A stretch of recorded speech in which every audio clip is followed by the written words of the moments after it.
आखिर दहेज के दानवों का क्या इलाज है? ये दहेज प्रथा के नाम पर जो लगातार हो रहा है, बेटियों की जान जा रही है, इसका क्या इलाज है?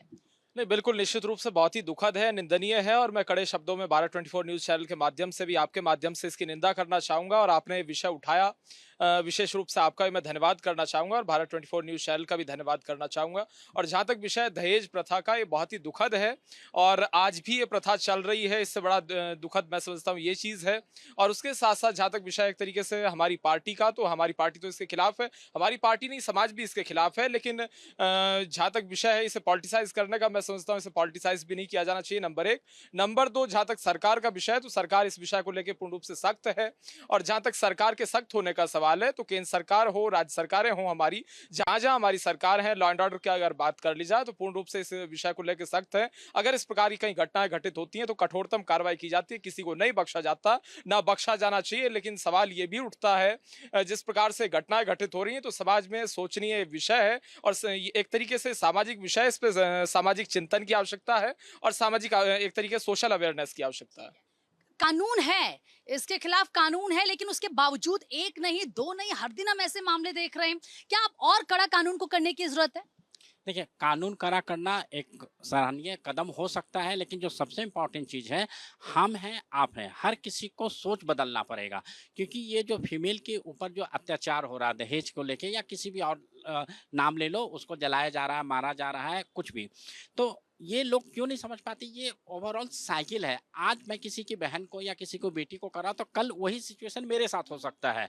ये बात लोग को नहीं समझ में आता। हाँ, कुछ इश्यूज़ हो सकते हैं, लाइक कुछ इश्यूज है कि हस्बैंड वाइफ का नहीं बना, सास बहू का नहीं बन रहा, तो उसको बैठ के सुलझाओ। सुलझाने के जगह पर उसको मारना, जलाना या आत्महत्या पर उसको उस स्टेज पर पहुंचाना कोई इसका सॉल्यूशन नहीं है।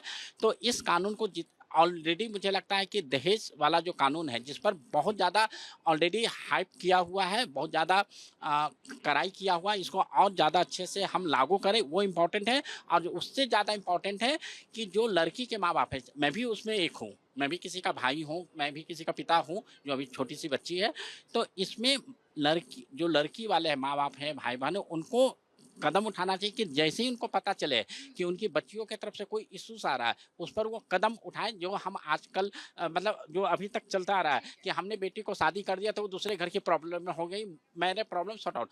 इस मानसिकता से हमें बाहर निकलना पड़ेगा, तभी हम लड़कियों पर जो दहेज के प्रति अत्याचार हो रहा है उससे हम बाहर निकल सकते हैं। मैम, लेकिन क्या आपको लगता है कि इसका इलाज क्या है? क्या सामाजिक बहिष्कार कर देना चाहिए दहेज के लोभियों का? लगता है कि अगर ऐसी कोई शादी हो रही है जिसमें दहेज लिया जा रहा है, दिया जा रहा है, तो उनका सामूहिक तौर पर बहिष्कार होगा, तभी ये तस्वीर बदलेगी? बिल्कुल, मुझे लगता है कि ये भी एक बहुत ज़रूरी चीज़ है, बल्कि अगर इसे अमली-जामा पहनाया जाए।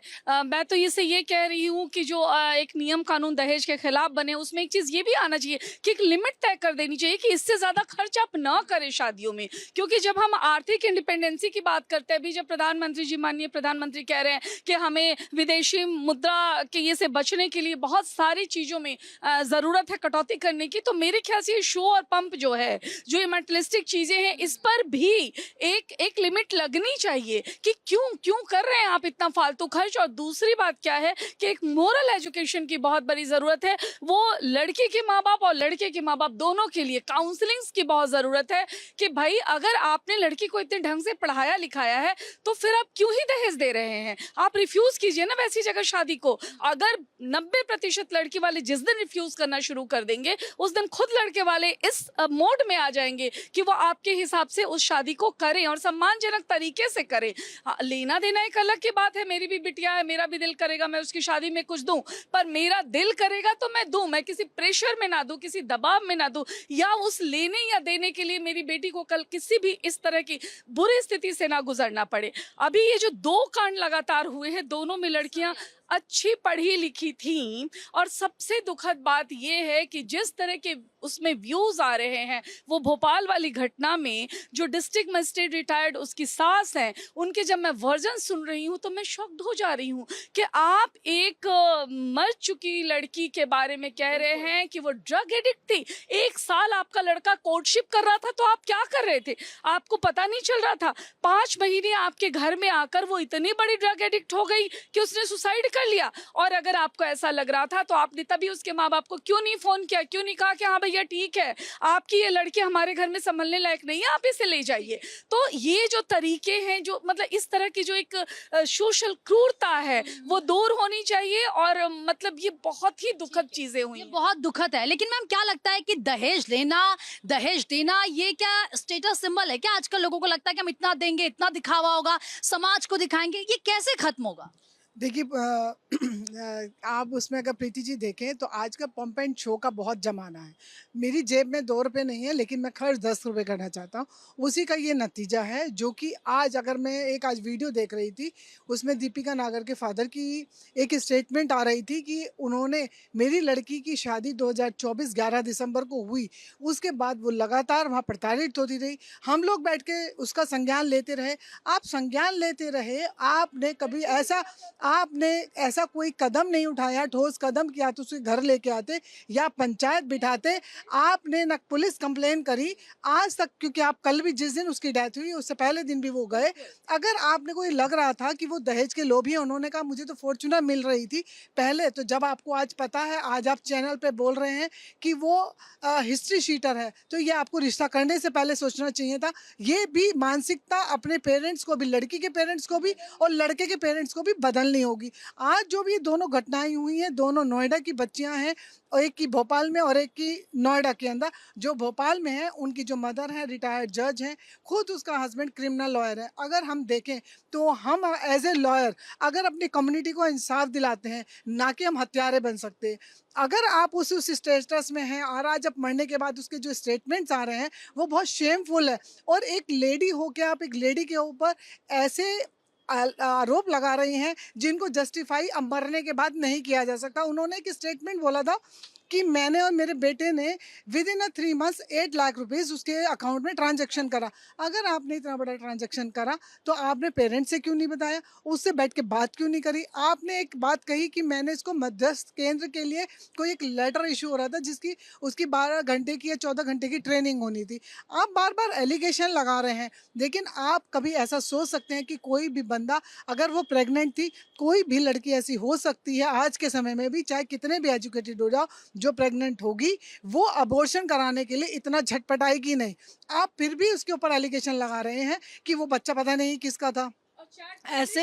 हाँ, उसके किसका है, उसके बाद में आप ऐसे ऐसे एलिगेशंस लगा रहे हैं, तो ये शेमफुल वाली बात है। और रही बात दहेज की, मेरा मानना तो ये है, जिस दिन दहेज की बात शुरू होती है उस दिन समझ लीजिए आपने अपने बेटी को सूली पे चढ़ा के भेजा है। अगर इन सब चीज़ों से आज भी, जबकि हमारे यहाँ जिस दिन से नरेंद्र मोदी जी सरकार में सेंट्रल में आए, उन्होंने एक ही नारा दिया, बेटी बचाओ, बेटी पढ़ाओ, बेटी को तरक्की दिलाओ।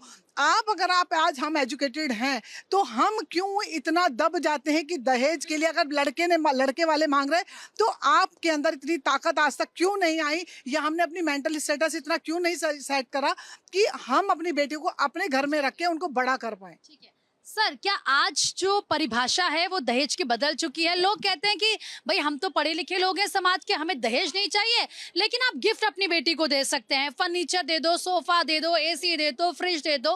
मतलब क्या ये परिभाषा बदल चुकी है और लोग उसे पूरा भी कर रहे हैं? देखिए, हकीकत ये है कि 99% जिनके लड़के होते हैं वो किसी न किसी बहाने कुछ चाहते हैं। अगर दहेज नहीं भी ले रहे हैं तो भी वो इनडायरेक्ट वे पे कुछ ना कुछ ले लेते हैं। ये आपको ये एक साइकोलॉजी है। और जिसके लड़की होती है उसको बेचारे को गुजरना पड़ता है सबसे ज़्यादा कठिनाइयों से। दूसरी आपको बता रहे हैं, सबसे ज़्यादा जो इसमें दुखद बात आ रही है कि तमाम ऐसी मामले हैं, हर शादी का मस्ट भी रजिस्ट्रेशन हो, उसके साथ दोनों के आय प्रमाण पत्र लिए जाए, उनके सोर्स ऑफ इनकम क्या है, उनके फिक्स एसेट्स क्या है, इसके बाद आफ्टर मैरिज क्या है और बिफोर क्या है, ये चीज़ मस्ट भी होनी चाहिए। तीसरी आपको बता रहे हैं, सबसे ज़्यादा ज़रूरी है जो IPC का 498 है दहेज वाला, उस पर थोड़ा सा अमेंडमेंट, कोई कड़ा कानून न लाया जाए। कड़ा कानून लाने से क्या हुआ है, नुकसान हुआ है, बहुत संबंध टूटे। दूसरे सबसे मेन बात है, लड़के लड़की की भी एडवाइस अगर उन लोगों को पसंद है, एक साथ के बिजनेस कर रहे हैं, एक साथ के उसमें, तो माँ बाप प्रोत्साहन दे।